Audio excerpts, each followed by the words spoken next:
Polres Musi Banyuasin kembali mengamankan satu tersangka kasus kekerasan terhadap dokter RSUD Sekayu, yakni Ismet Saputra Wijaya. Tersangka ditangkap setelah mangkir dari 2 kali panggilan penyidik.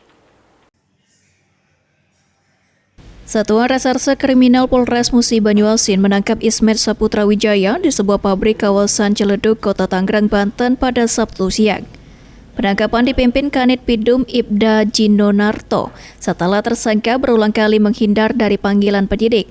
Usai diamankan, Ismet langsung dibawa ke Polres Musi Banyuasin untuk pemeriksaan intensif. Polisi kemudian menetapkan yang bersangkutan sebagai tersangka dan menahannya di Polres sejak 21 September. Kasus penganiayaan terhadap tenaga medis RSUD Sekayu ini sempat menyita perhatian publik. Seorang dokter diduga mendapat intimidasi, pengancaman, hingga kekerasan fisik oleh keluarga pasien. Polisi sebelumnya sudah menangkap tersangka pertama, Siswandi, pada 25 Agustus lalu di Desa Rantau Sialang.